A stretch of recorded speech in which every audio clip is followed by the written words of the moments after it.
तो जय हिंद प्यारे साथियों, स्वागत करता हूं आप सभी को आपके अपने परिवार संपूर्ण तैयारी में।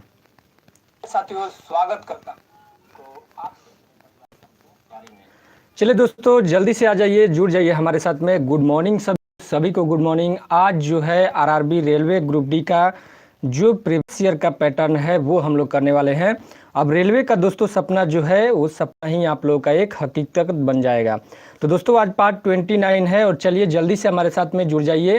क्लास स्टार्ट हो गई है, लाइव क्लास है, बिल्कुल आप लोगों को बिल्कुल ही परेशान नहीं होना है। चलिए दोस्तों, सबसे पहले मैं आप लोगों से एक छोटी सी बात बोलना चाहूँगा कि आप लोग वीडियो को लास्ट तक देखिएगा, तभी आप लोगों को जो चीज़ें हैं अच्छी तरह से समझ में आएगी। और दोस्तों अगर आप हमारे चैनल पर नए हैं तो चैनल को सब्सक्राइब करना मत भूलिएगा। चलिए चलते हैं अपने जो आज का क्वेश्चन है क्वेश्चन की तरफ। क्वेश्चन क्या है? जो 51 नंबर का क्वेश्चन है। बाकी क्वेश्चन जो है हम लोग पहले कवर कर चुके हैं। अगर आप लोग हमारे चैनल पे जो पिछले वाले जो वीडियो है, पिछले वाले जो क्वेश्चन है वो नहीं देखे हैं तो आप लोगों को प्ले लिस्ट में नीचे जो है डिस्क्रिप्शन में एक लिंक दे दिया जाएगा, वहाँ से जाकर आप लोग देख लीजिएगा। चलिए चलते हैं 51 नंबर क्वेश्चन। आपका ज़्यादा समय नहीं लूँगा। सचिन पहले 2 घंटे 100 किलोमीटर प्रति घंटे औसत की गति से तथा अगले 3 घंटे 120 किलोमीटर की औसत गति से गाड़ी चलाता है। संपूर्ण यात्रा में उसकी औसत गति क्या है? संपूर्ण यात्रा में उसकी औसत गति पूछा गया है। जल्दी से इसका आंसर दीजिए। चलिए 10 सेकेंड 5 सेकेंड वेट कर रहा हूँ, जल्दी से इसका आंसर दीजिए।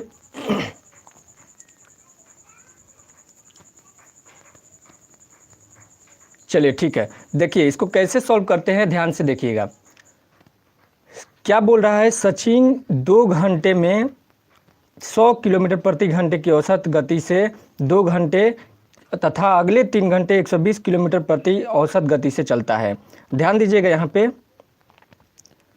सचिन द्वारा तय की गई टोटल दूरी अगर मैं आपसे बात करूँ तो कितना होगा? सबसे पहले तो सबसे फर्स्ट वाले की बात करें तो फर्स्ट वाले की जो टोटल दूरी हो जाएगी कितना हो जाएगा? 200। और उसके बाद में 200 किलोमीटर और सेकंड वाला कितना चल रहा है? 3 घंटा 120 किलोमीटर, तो कितना हो जाएगा? 360। यानी कि टोटल इसको हम लोग जब ऐड करते हैं तो 0, 6 और 5 560 टोटल किलोमीटर सचिन द्वारा दूरी तय किया जाता है। और यात्रा में कुल समय कितना लग रहा है? यहाँ पे देखिए यात्रा में समय 2 घंटा और यहाँ पे 3 घंटा, कितना घंटा? 5 घंटा टोटल समय लग रहा है। तो अगर स्पीड की हम लोग बात करें तो स्पीड बराबर क्या होता है आप सभी को पता है, चाल बराबर दूरी बटा में समय। तो दूरी 560 है और समय कितना है? समय 5 दिया है। इसको जब हम डिवाइड करते हैं तो 1 ये जाएगा 1 और ये 2, 112 किलोमीटर प्रति घंटा इसका राइट आंसर हो जाएगा। चलिए बढ़े हैं अगले क्वेश्चन की तरफ। नेक्स्ट क्वेश्चन, अगला क्वेश्चन है 52 नंबर क्वेश्चन। वातावरण में होने वाले परिवर्तन जो हमें उनके प्रति क्रिया देने के लिए प्रतिबद्ध करते हैं क्या कहलाते हैं? वातावरण में होने वाले परिवर्तन जो हमें उनके प्रति प्रतिक्रिया देने के लिए प्रतिबद्ध करते हैं क्या कहलाते हैं? जल्दी से इसका आंसर बताइए।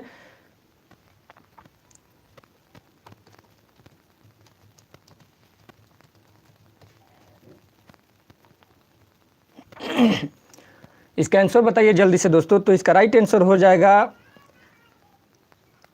ऑप्शन नंबर जो यहाँ पे दोस्तों इसका राइट आंसर हो जाएगा 4, उद्दीपन इसका राइट आंसर हो जाएगा। उद्दीपन इसे बोला जाता है, उद्दीपन इसका राइट आंसर हो जाएगा। उसके बाद में दोस्तों आइए इसके बारे में थोड़ी सी जानकारी ले लेते हैं। उद्दीपन क्या होता है? तो वातावरण में जितने भी जो प्रतिक्रिया देती है, प्रतिक्रिया देने वाले प्रतिबद्ध होते हैं, जो कि परिवर्तन होते हैं वातावरण में, उसे उद्दीपन बोला जाता है। या फिर इसे एक उत्तेजित करने वाला बोल सकते हैं हम लोग, जिसके द्वारा वस्तु या जितने भी पेड़ पौधे हैं, जो भी प्राणी है, वो जो है उनकी जो प्रतिक्रिया होती है उसमें। चलिए नेक्स्ट क्वेश्चन है 53 नंबर क्वेश्चन। एक धातु सल्फेट में सूत्र MsO4 है। एक धातु का सल्फेट में सूत्र MsO4 है, तो उसी धातु के क्लोराइड में सूत्र क्या होगा? आप लोग जल्दी से बताइए, उसी धातु का क्लोराइड में सूत्र क्या होगा? तो इसका राइट आंसर हो जाएगा ऑप्शन नंबर 4, MCl2। MCl2 कैसे होगा? क्योंकि दोस्तों सल्फेट जो होता है, सल्फेट जो होता है आयन पर, सल्फेट आयन पर कितने इकाई होते हैं? 2 इकाई ऋण आवेश होता है। सल्फेट आयन पर 2 इकाई ऋण आवेश होता है, अतः जो दी गई जो धातु है इस पर 2 इकाई धन आवेश होगा। क्लियर है दोस्तों। और धातु के क्लोराइड में अगर सूत्र की बात करें तो MCl2 होगा। MCl2 इसलिए होगा क्योंकि क्लोरीन आयन पर 1 इकाई ऋण आवेश होता है और क्लोरीन धातु पर 2 इकाई धन आवेश यहाँ पर हो जाएगा। तो यहाँ पे MCl इतना तक क्लियर होगा। चलिए नेक्स्ट क्वेश्चन, अगले क्वेश्चन की तरफ चलते हैं। अगला क्वेश्चन है 54 नंबर क्वेश्चन। यदि दो भिन्नों का गुणनफल 21/13 है, यदि दो भिन्नों का गुणनफल 21/13 है और उनका भागफल 39/28 है, तो इनमें से बड़ी भिन्न कौन सी है? जल्दी से बता दीजिए। सबसे बड़ी भिन्न आप लोग को बताना है, इसमें बड़ी भिन्न कौन सा है। चलिए दोस्तों, तो इसका राइट आंसर हो जाएगा, इसको सॉल्व करते हैं पहले, उसके बाद में आंसर की तरफ चलेंगे। देखिए सबसे पहले हम लोग को नहीं पता है भिन्न कौन सी है, तो हम लोग मान लेते हैं कि पहला भिन्न क्या है, x है, और दूसरा भिन्न क्या है, y है। बिल्कुल सिंपल मेथड से हम लोग इसको सॉल्व करेंगे। बताने में थोड़ी सी समय लगेगा दोस्तों, लेकिन एग्जाम में जब आप इसको सॉल्व करेंगे तो काफ़ी चुटकियों मतलब कि सेकेंडों में आपको सॉल्व होने वाला है। इसमें क्या बोल रहा है, ध्यान से देखिएगा। यहाँ पे गुणनफल क्या दिया हुआ है, 21/13 गुणनफल दिया हुआ है। उसके बाद में दोस्तों भागफल क्या दिया हुआ है, x/y, यानी कि भागफल क्या दिया हुआ है, 39/28 दिया हुआ है। अब आप लोग को पता है पहली संख्या गुणे दूसरी संख्या बराबर तीसरी संख्या गुणे चौथी संख्या। हम लोग इसको मल्टीप्लाई जब करते हैं, xy गुणे x/y इज इक्वल टू 21/13 गुणे 39/28। दोस्तों y से y कट जाता है, यहाँ पे ये है आपका 21 है, ये 13 से 3 कट गया, और ये कट गया 7 से, और ये कट गया 17 के 21 7 के 28। तो बचा क्या हमारा यहाँ पे x² बराबर 9/4 बच गया। तो x का अगर वैल्यू की बात करें हम लोग तो 3/2 हो जाएगा। क्लियर है, 3/2 हो जाएगा। अब इसका जो वैल्यू है x का वैल्यू 3/2, जब हम लोग y में पुट करते हैं तो कितना आता है, जब y में पुट करते हैं तो 14/13 आता है। पुट करके देख लीजिएगा। तो दोस्तों आप लोग बताइए 14/13 बड़ा है या 3/2 बड़ा है? जल्दी से बताइए, 14/13 बड़ा है या 3/2 बड़ा है? जल्दी से बता दीजिए। तो यहाँ पे आप लोग बोलोगे 3/2 बड़ा है, तो 3/2 इसमें राइट आंसर हो जाएगा। सबसे बड़ी भिन्न की बात बोल रहा है यहाँ पे, थर्ड नंबर ऑप्शन जो है राइट हो जाएगा। चलिए नेक्स्ट क्वेश्चन, सबसे बड़ी संख्या कौन सी है? सबसे बड़ी संख्या कौन सी है आप लोगों को बताना है। सबसे बड़ी संख्या कौन सी है? सबसे बड़ी संख्या 3/2, 4/3, 5/6 और 9/7 सबसे बड़ी संख्या आप लोगों को बताना है। जल्दी से बताइए, बिल्कुल बच्चों वाला क्वेश्चन है, इसमें ज़्यादा समय नहीं लूँगा। इसका राइट आंसर हो जाएगा 3/2 सबसे बड़ी संख्या है। दोस्तों यहाँ पर 5 में 6 लोग हैं, यहाँ पे 9 में 7 लोग हैं, यहाँ पे 4 में 3 लोग हैं, और यहाँ पे 3 में 2 लोग हैं। तो सबसे बड़ा कौन हो जाएगा? सबसे बड़ा हो जाएगा 3/2। चलिए नेक्स्ट क्वेश्चन, अगर कोई डाउट होता है तो आप लोग कमेंट बॉक्स में मुझे कमेंट करके पूछ सकते हैं। अगला क्वेश्चन है 56 नंबर क्वेश्चन, P एक काम को Q की अपेक्षा 4 गुना तेजी से करता है। काम को समाप्त करने में QP की अपेक्षा 27 दिन अधिक लेता है। यदि वे दोनों एक साथ काम करते तो काम कितने दिनों में समाप्त हो जाता? जल्दी से इसका आंसर बताइए दोस्तों। P एक काम को Q की अपेक्षा 4 गुना तेजी से करता है। ऑप्शन दिया है 7.1/5 दिन, 6.4/5 दिन, 7.2/5 दिन और 7.3/5 दिन। जल्दी से फटाफट इसका आंसर बता दीजिए। चलते हैं, आगे बढ़ते हैं। जल्दी से इसका आंसर बताइए, उसके बाद में हम लोग आगे बढ़ते हैं।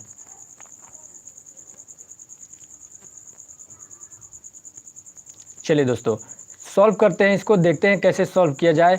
देखिए ध्यान से देखिएगा, यहाँ पे P और Q बोल रहा है यहाँ पे, और P क्या बोल रहा है, एक काम को Q की अपेक्षा 4 गुना तेजी से करता है। तो यहाँ पे अगर हम लोग मान लें कि P अगर किसी काम को x दिन में समाप्त करता है तो Q उसी काम को 4x दिन में समाप्त करेगा कि नहीं करेगा? बिल्कुल करेगा। और उसके बाद में बोला गया है काम समाप्त करने में Q P की अपेक्षा 27 दिन अधिक समय लेता है। तो जब भी मैं बोला हूँ आप लोग को कम या ज़्यादा की बात करें तो हम लोग क्या करेंगे? माइनस करेंगे। तो 4x minus x is equal to क्या हो जाएगा? 27। यहाँ पे 3x इज इक्वल टू क्या हो जाएगा? 27। काट देते हैं इसको, x इज इक्वल टू 9 दिन, यानी कि P किसी काम को 9 दिन में करता है। अगर P 9 दिन में करता है तो Q कितने दिन में करेगा, Q कितना था 4x था, तो 36 दिन में करेगा। और दोनों द्वारा काम कितने दिन में समाप्त हो जाएगा, दोनों द्वारा कार्य अगर समाप्त करने की बात किया जाए तो डायरेक्ट आप लोग कुछ नहीं करना है, ऊपर में क्या करना है 9x गुणे वाई, जो x गुणे वाई और बटा में x प्लस वाई कर देंगे तो सॉल्व हो जाएगा। तो यहाँ पे देखिए x गुणे वाई, तो 9 गुणे 36 अपॉन में 36 प्लस 9 हो जाएगा। इसको जब हम लोग सॉल्व करते हैं तो 9 गुणे 36 अपॉन में 45, इसको काट देते हैं, 9 पच्चे 45, बचा कितना दोस्तों 36 अपॉन 5 बचा। जब इसको हम लोग जो तोड़ते हैं तो 7.1 अपॉन 5 दिन इसका राइट आंसर हो जाएगा। इतना तक क्लियर होना चाहिए। चलिए दोस्तों, नेक्स्ट क्वेश्चन है, अगला क्वेश्चन आ जाता है, निम्न में से सबसे बड़ी भिन्न संख्या कौन सी है। ये आप लोग का HW रहेगा, ये आप लोग का होमवर्क रहेगा। आप लोग बताइएगा निम्न में से सबसे बड़ी भिन्न संख्या कौन सी है। होमवर्क आप लोग को दे रहा हूँ, निम्न में से सबसे बड़ी भिन्न संख्या कौन सी है। चलिए 58 नंबर क्वेश्चन क्या है, बोल रहा है 58 नंबर क्वेश्चन, पीएच क्या सूचित करता है। पीएच क्या सूचित करता है, आप लोग बताइए जल्दी से, पीएच क्या सूचित करता है। ऑप्शन दिया है घोल की आयनिक क्षमता, घोल की आयनिक क्षमता, घोल का तापमान, घोल का वाष्पीय दाब और घोल का अम्लीयता या क्षारकता।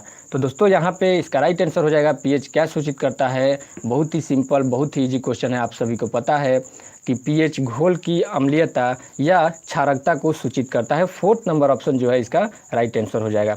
अब पीएच की बात करें दोस्तों, पीएच का जो पूरा नाम क्या होता है, एग्जाम में पूछता है पीएच का पूरा नाम क्या होता है, तो पोटेंशियल ऑफ हाइड्रोजन। क्या होता है, पोटेंशियल ऑफ हाइड्रोजन पीएच का पूरा नाम होता है। और पीएच क्या होता है, यह एक स्केल होता है जिसके द्वारा किसी भी घोल की अम्लीयता या फिर उसकी क्षारीयता को हम लोग माप सकते हैं।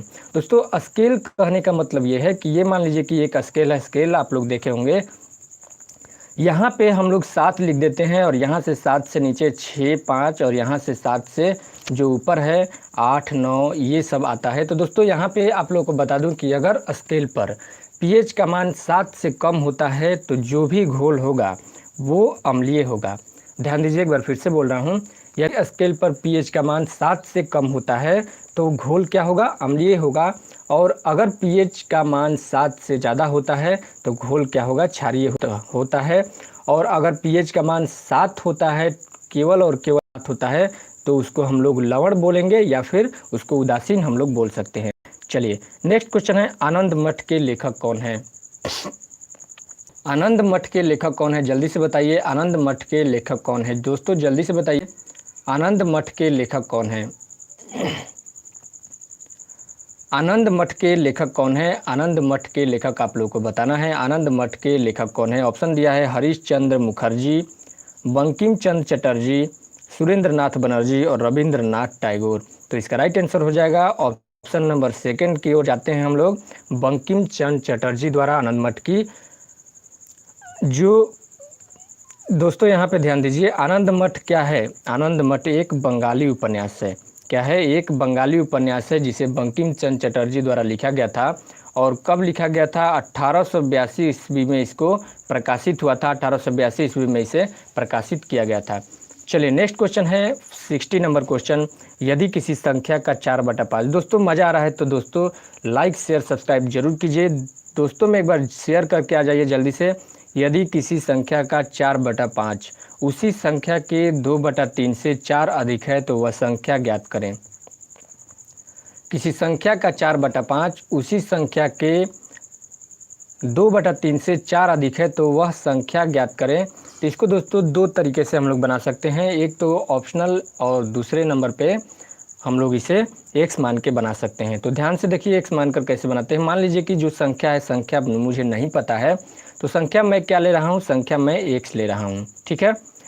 तो संख्या का 4/5, तो x का 4/5 और फिर उसके बाद में क्या बोल रहा है, उसी संख्या का 2/3, तो x का 2/3 कितना है, 4 अधिक है। और जब भी कम या अधिक की बात हो तो हम लोग क्या करेंगे, माइनस करेंगे। तो माइनस इसको जब हम लोग करेंगे तो ये हो जाएगा 4x/5 - 2x/3 = 4। जब हम इसको सॉल्व करते हैं, इसका जो एलसीएम है, इसका एलसीएम कितना हो जाएगा, एलसीएम हो जाएगा 15 पस्ती है 15, ये हो गया 12x माइनस ये 3 5 15, 10x इज इक्वल टू 4। दोस्तों इसको जब हम लोग सॉल्व करते हैं तो ये 2x इज इक्वल टू 60, काट देते हैं इसको 30 बार में, यानी कि x इज इक्वल टू 30। संख्या क्या है, संख्या 30 इसका राइट आंसर हो जाएगा। चलिए नेक्स्ट क्वेश्चन है, भारत लंका आर्थिक और तकनीकी सहयोग करार डैश अनुबंध है। भारत लंका आर्थिक तकनीकी सहयोग करार एक डैश अनुबंध है। तो दोस्तों इसका राइट आंसर है ऑप्शन नंबर सेकंड, व्यापार का अनुबंध है। व्यापार के लिए इसके हम लोग जो भारत लंका आर्थिक और तकनीक के सहयोग पर जो समझौता हुआ था, व्यापार के लिए हुआ था। चलिए नेक्स्ट क्वेश्चन है 62 नंबर क्वेश्चन, माउंट एवरेस्ट की ऊंचाई कौन सी है।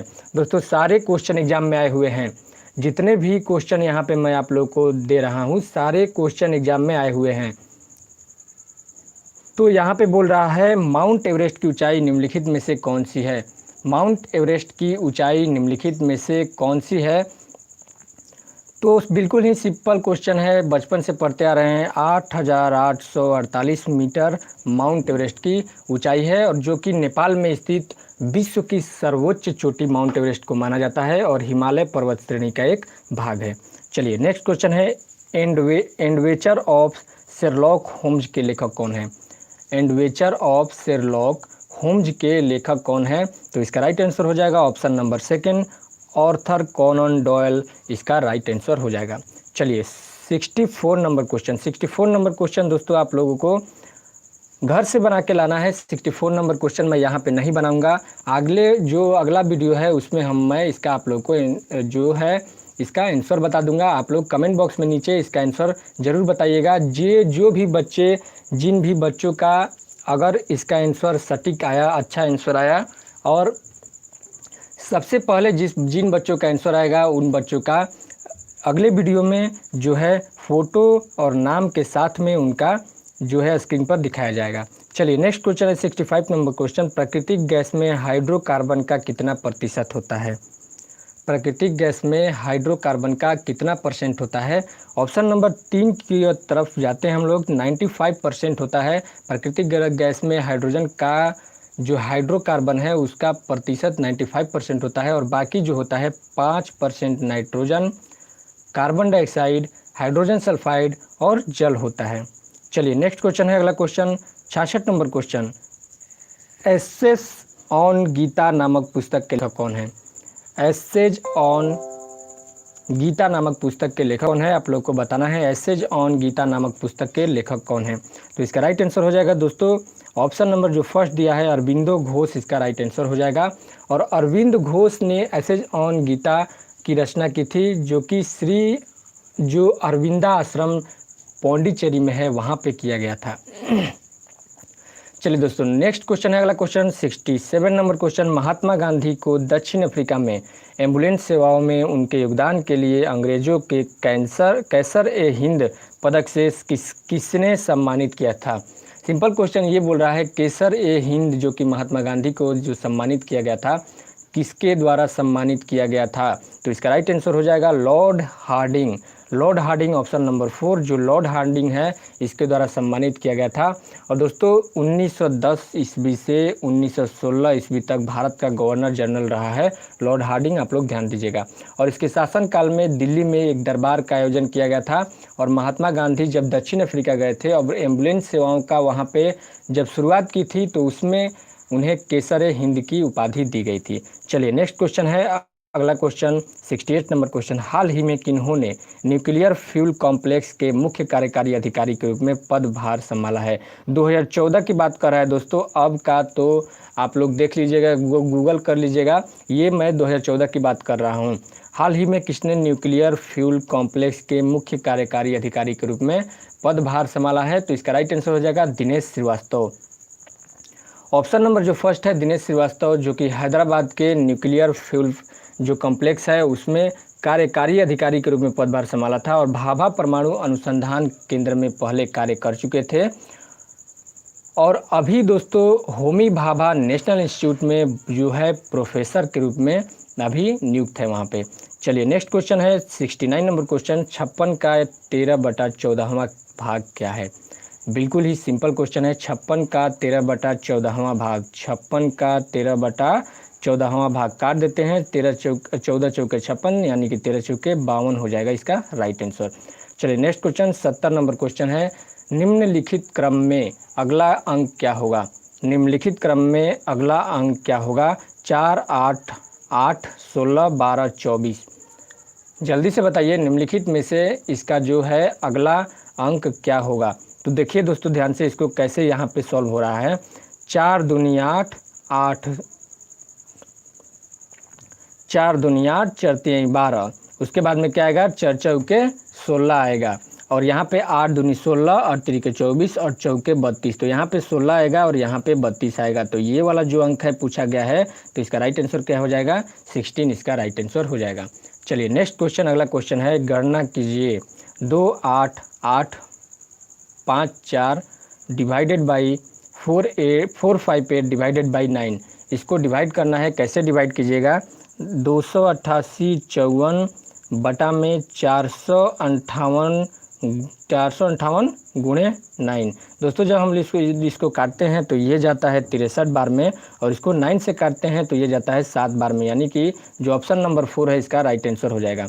चलिए अगले क्वेश्चन की तरफ बढ़ते हैं। अगला क्वेश्चन है 72 नंबर क्वेश्चन।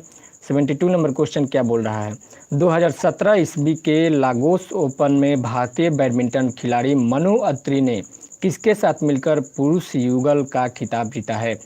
आप लोगों को बताना है 2017 के जो लागोस ओपन में भारतीय बैडमिंटन खिलाड़ी जो मनु अत्री है किसके साथ मिलकर पुरुष युगल का खिताब जीता है।